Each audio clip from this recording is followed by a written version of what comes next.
हिंसा को भड़काने का काम किया और वहीं उपद्रवियों ने भी माहौल को खराब किया। हम आपको लगातार दिखा रहे हैं कि फहीम खान ये वही नेता है लोकल पार्टी का जिसने भीड़ को एक साथ 500 लोगों को बुलाने का काम किया और भड़काया। वहीं उपद्रवियों ने जमकर आगजनी की, बाइकों में तोड़फोड़ की और उसके बाद आग के हवाले किया गया। आप दो तस्वीरें देखिए कैसे लब्बैक लब्बैक के नारे लगाए गए 17 मार्च 2025 की तारीख के दिन, और इसी तरीके से फहीम ने भड़काया। और यहां पर दूसरी तस्वीर आप देखिए, उपद्रवियों ने आगजनी की पूरे नागपुर शहर में। जिस तरीके से दंगा भड़काने का काम किया वो इतिहास में कभी नहीं हुआ था और फहीम की साजिश यहां पर एक्सपोज होती हुई दिख रही है।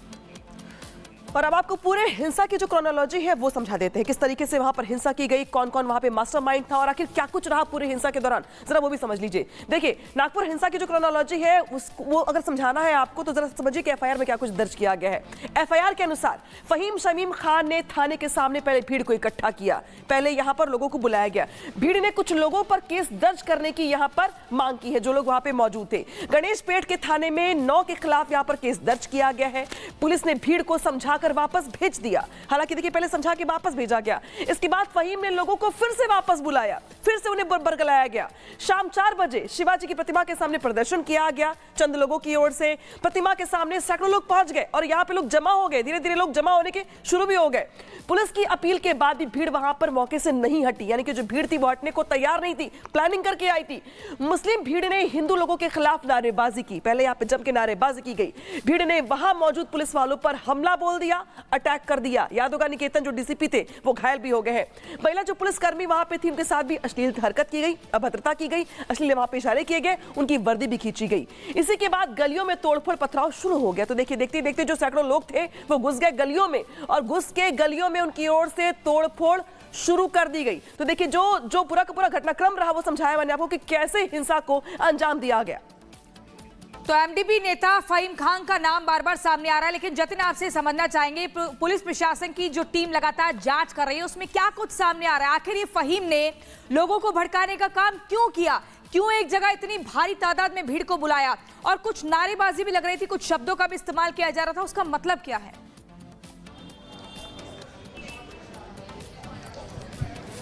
बिल्कुल, देखिए, ये जो नारेबाजी की जा रही थी वो पुलिस स्टेशन के बाहर की जा रही थी। आप पूरी टाइमिंग को समझिए। दोपहर को 2 बजे का समय था जब फहीम खान अपने 60 से 70 समर्थकों के साथ गणेश पेट पुलिस स्टेशन है वहां पर पहुंचता है। वहां पर जो बजरंग दल विश्व हिंदू परिषद का 17 मार्च को प्रदर्शन था उसका विरोध करता है और कहीं ना कहीं कार्रवाई करने की बात करता है। प्रशासन ने वो ज्ञापन लिया, लेकिन उस दौरान पुलिस स्टेशन के बाहर जो प्रोटेस्ट किया गया, तबैक तबैक रसूल अल्लाह के जो नारे लगाए गए, और उस नारों को लेकर पुलिस प्रशासन का ये कहना है कि उन्होंने आपत्ति भी की कि आप इस तरीके के नारे मत लगाइए, लेकिन भीड़ 60 से 70 की थी, जिसके बाद प्रशासन ने ज्ञापन लिया और उसके बाद आश्वासन दिया कि हम कार्रवाई करेंगे। 2 बजे का वो समय था, तकरीबन 2:30 से 3 बजे तक वो प्रोटेस्ट चला, लेकिन उसके बाद जो फहीम खान है वो 60 से 70 लोगों को लेकर पहुंचता है 4 बजे। ये आप मेरे पीछे देख रहे हैं चीटसीन पार्क है। चीटसीन पार्क ये वही चौराहा है जो कि हिंसा का शिकार हुआ।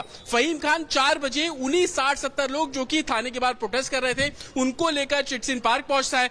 यहां पर भीड़ इकट्ठी हो जाती है। 4 बजे का वो समय था। हालांकि पुलिस जो यहां पर मौजूद थी वो लगातार कह रही थी कि आप यहां पर भीड़ इकट्ठा ना कीजिए। ये लोकेशन इस लिहाज से भी महत्वपूर्ण है क्योंकि यहां से, अगर मेरे विजय आपको तस्वीर दिखाएं, महज 400 मीटर दूर शिवाजी की वो प्रतिमा है जहां पर विश्व हिंदू परिषद का प्रोटेस्ट था। वो यहां पर आकर चिटसिन पार्क पर इकट्ठे हो जाते हैं। 4 बजे का वो समय था और उसके बाद पुलिस जब हटने के लिए बोलती है, लगातार बोला जाता है कि अनवांटेड भीड़ यहां पर इकट्ठी ना हो, और उसके बाद वो लोग हटते नहीं है, वो इंतजार करते हैं। वो लोग यहीं पर ही घूम रहे होते हैं। समय होता है नमाज का, क्योंकि 5 बजे के बाद अलग अलग मस्जिदों में शाम की जो नमाज अदा करने का समय होता है वो शुरू होता है। मेरे इस चिटसिन पार्क के पास ही आप ये मस्जिद देख रहे हैं, 2 मंजिला ये मस्जिद है। इस मस्जिद में जब लोग नमाज अदा करने पहुंचना शुरू होते हैं तो वो देखते हैं कि इस चौराहे पर भीड़ लगी हुई है। जाहिर सी बात है, जब भीड़ होती है तो लोग जानने की कोशिश करते हैं कि आखिरकार ये भीड़ क्यों है।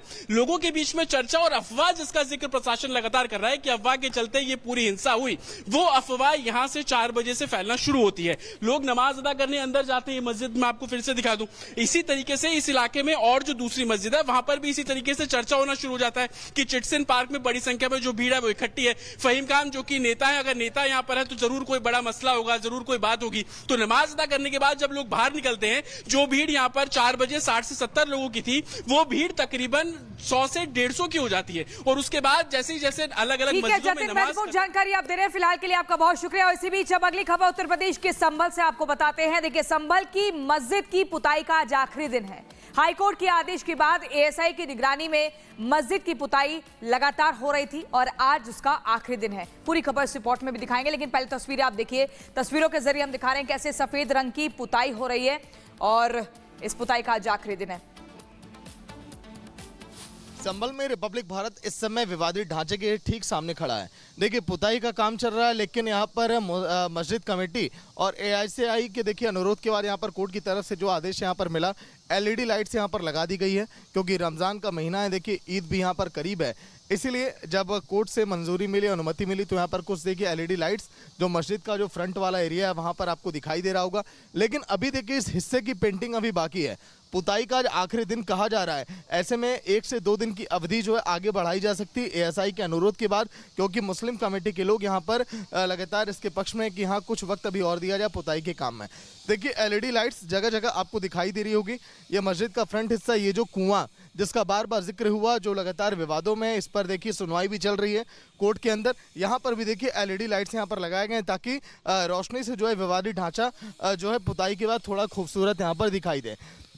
देखिए, जगह जगह एलईडी लाइट्स यहाँ पर लगाए गए, साथ ही पुताई का काम जो है चल रहा है। आज देखिए इन मजदूरों की संख्या बढ़ाई गई है, जब कहा जा रहा है कि हाँ आज पुताई का आखिरी दिन है। आप लोग आज ही काम में लगे हैं क्या? आज ही लगे हैं काम में। कितने बजे बुलाया गया आप लोग को? 8 साढ़े 7 बजे करीब। 7:30-8 बजे बुलाया गया।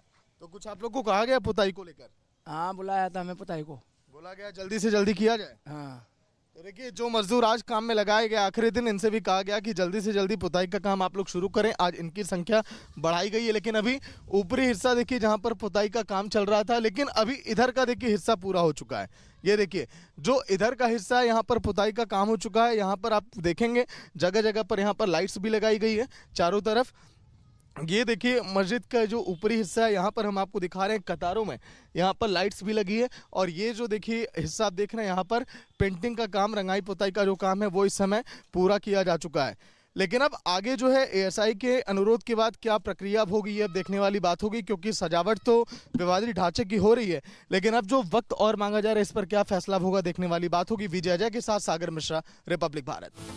तो संभल से सागर की रिपोर्ट देखिए आपने, जहां पे बता रहे कि किस तरीके से जो मस्जिद की पुताई का काम है वो लगातार चल रहा है। इस बीच लेकिन बड़ी खबर क्या है? बड़ी खबर दरअसल ये है कि इस बार संभल में सैयद सलार गाजी की याद में लगने वाला जो मेला है वो इस बार नहीं लगेगा।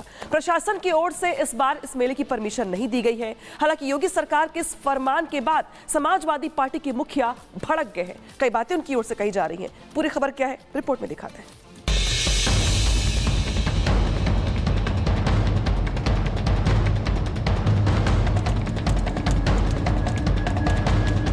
संभल में विवाद थमने का नाम नहीं ले रहा है। विवादित ढांचे के सर्वे से शुरू हुआ बवाल रमजान और होली से होता हुआ नेजा मेला तक जा पहुंचा है।